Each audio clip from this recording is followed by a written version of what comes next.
Hello, everyone, and welcome to our final presentation for our senior design project, Deal Dive. First, we're going to walk through a little demonstration of our web application. Here is our sign up page. Deal Dive essentially is a uh, deal creation and savings community where you can find different deals based on your location.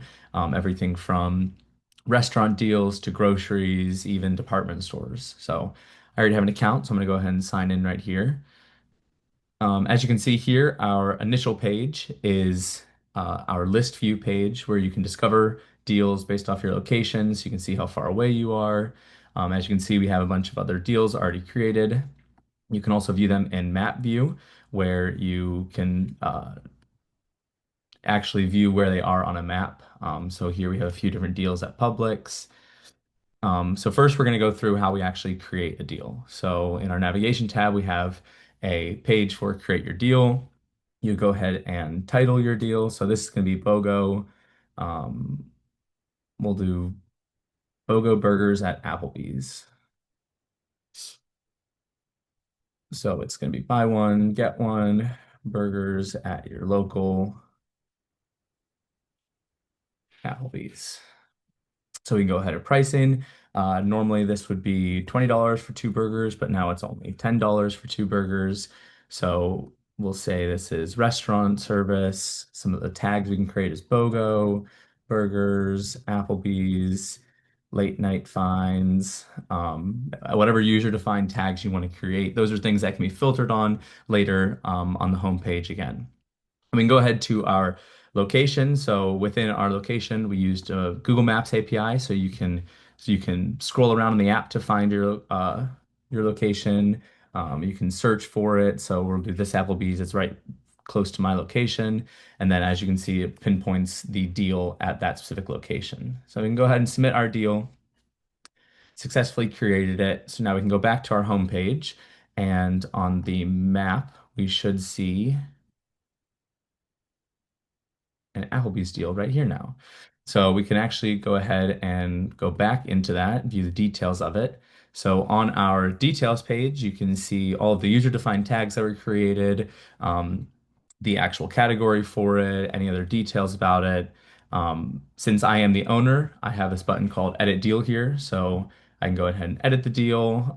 Let's say I was wrong on the price. It was actually 30 and 15. I can edit any other things. It's actually not a late night find. Any other, you can get it at any time at Applebee's. Um, so these are sort of the features that you can update within this, and you can also delete the app when you own the deal. So we can go ahead and save those changes. And now they're updated here. So see, we have other people on the application that can leave comments. I'm also going to upvote this one. It is a great deal. I use it every week with the family.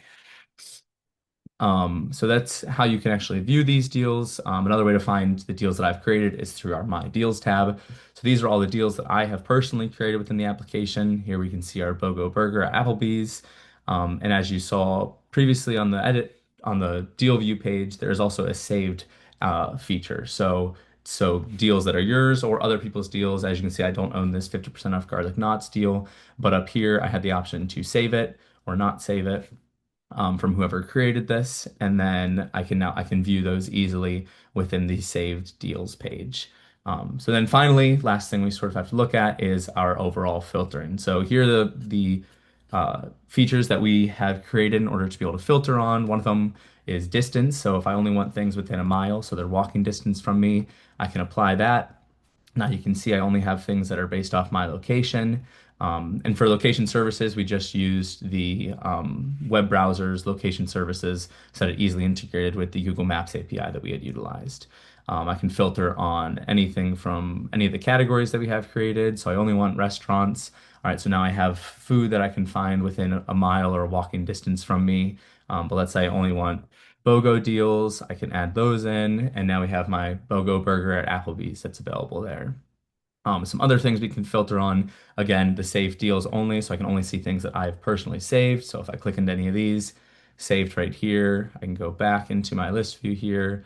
I could filter on price. So if I only want things that are above $10 but less than $30, I can go ahead and apply that filter.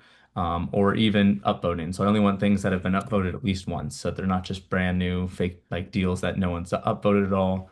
I can see that here. Another feature that we have sort of implemented is this idea of a reporting a deal. So this is useful for future iterations of the application. If I felt like a deal was fake or if I went to a place and it wasn't real, first I can downvote it because I don't think it's a real deal. Fake deal was not available. I can leave comments on it for other users to see because the whole idea is to build out this crowdsourced community. And then I can also report the deal, fake deal, which will then basically flag it in our Supabase database system. And then in future iterations, we can create a moderator sort of account that can go through and view those reported deals and actually scan and see which ones aren't real based on their downvotes and the comments that are left about them. But yeah, so that is our overall functionality of our Deal Dive application. We're currently hosted on Vercel for our front end. Our back end's been deployed on the on render, and then our database is through Supabase. But yeah, so that's our demo. To get back into it, we're now going to talk about our individual responsibilities that we each did throughout this semester working on this application. So first, like I said, my name is Cole Emerine. I focused on a lot of our administrative tasks, like keeping up to date with requirements for submissions and all of our weekly status reports. But on the front end, I mainly focused on the implementation of our filtering. So everything from the price, location, tags, categories, actually editing deals, and finding that user distance, which brings me to the Map API, where I focused on the integration and the actual access of user location services. Um, and then finally on the front end was overall standardizing a lot of our UI from the coloring on each individual page for save deals, my deals, overall focused on all aspects of front end UI. Hey, I'm Christian, and I was a front-end engineer as well. My kind of main priority throughout the development was doing API integration from back-end to like our forward-facing web app. So yeah, I kind of went through the whole process of TypeScript typing, data transfer object validation with Zod, service creation, and then also using TanStack for like hooks and custom hooks to finally delivering it to the UI. I was also in charge of protecting our repository, like linting rules, Git hooks, pre-push hooks, things like this, and also contributed to the core UI development, so components and other design aspects. And finally, I implemented CRUD across auth, deals, comments, votes, saves, and reports. I'm Connor, and I worked primarily on the back end. As for my responsibilities, I set up the backend repository and project and configured the CI pipeline. I implemented API endpoints and functionality for CRUD operations on deals, which also included support for descriptive tags and categories and the ability to save deals per user. I created tests for this functionality using Jest. I contributed to the design and configuration of the database, and I handled backend deployment.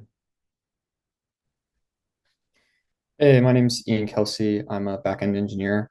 My primary focus during this development was on the community engagement side. So I handled the majority of the development for the API endpoints related to comments, reports, and upvotes and downvotes. And I worked with the backend members with Connor and Devin, excuse me, for testing and CI/CD, as well as for our handoff and next steps for documentation, as well as current bug fixes or bug workarounds. Hi, my name is Devin Moore. I was a full stack engineer, so I bumped between both front end and back end. Originally, I was helping with designing the database schema and helping support everything within that. And then I also helped with some API endpoints on the back end and handed that off to the back end members before jumping over to the front end, where I designed some of the front end user interface and just improved usability in the layout, and then ended up creating some tests for the back end at the end. And yeah, so those were our responsibilities, what we worked on throughout this whole semester. I mean, it's been a great process, very fun project to be working on. So thanks for watching, everyone.